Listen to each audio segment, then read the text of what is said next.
I'd like to start out with summarizing my partner's speech. He said that China's rise creates short, medium, and long-term problems for the U.S. If it continues to grow economically, their military could grow, and China could become a preeminent power. Also, China's rise creates problems with neighbors in Asia. Indonesia, who the U.S. wants to establish ties with, has expressed that they may be more interested in establishing ties with China.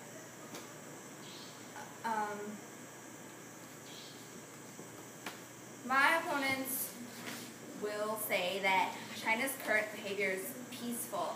However, you're talking about the present, and even if China's current behavior is peaceful, that is not a reliable indicator of future behavior. Mearsheimer, professor of politics science at Chicago, said that some maintain that China's recent behavior towards its neighbors is a reliable indicator of how China will act in the decades ahead. The central problem with this argument is that the past behavior is usually not a reliable indicator of future behavior, because leaders come and go, and some are more hawkish than others. Even though Beijing does not possess a formidable military today, and it is certainly in no position to pick a fight with the United States, like what my opponents will say, that situation, however, this is not to say that China is a paper tiger, but it does not have the capability to cause much trouble. However, that situation is expected to change markedly over time, in which case China will have a significant offensive ability. Secondly, they'll talk about China's defensive buildup. However, it's too hard to distinguish between defensive and offensive military buildup. You won't be able to know the difference between whether China is really defending itself or ready to attack you.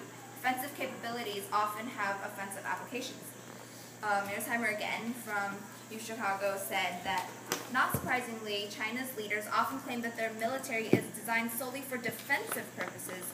One problem with this approach is that it is difficult to distinguish between offensive and defensive military capabilities.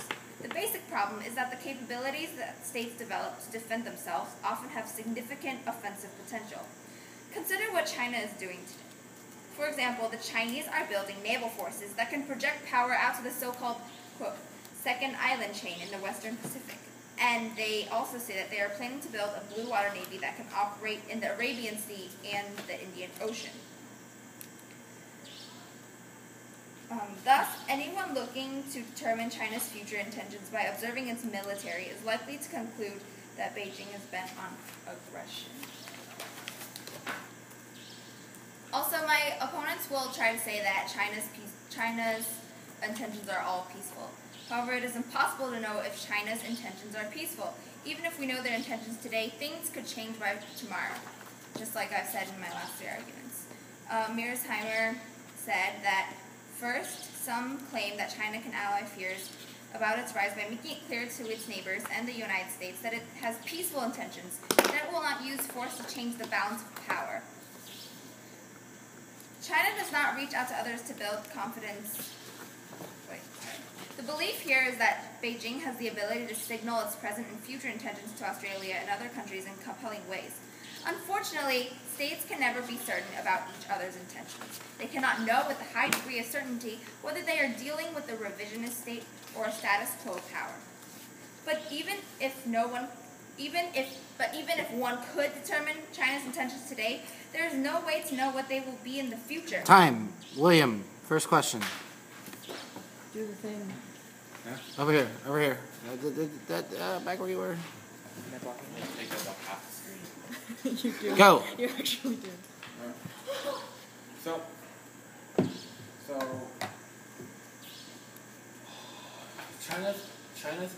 when China rose and the economy improved, their trade with the U.S. allowed for a substantial amount of economic gain to the United States too.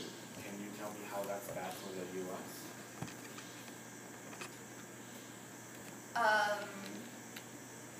That part, the trading, might not be directly bad for the U.S., but through the trading, China might gain even more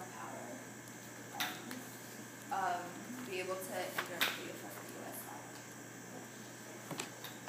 In my speech, I repeatedly said that even if we know China's intentions today, which is already hard enough, you don't know that they'll change tomorrow.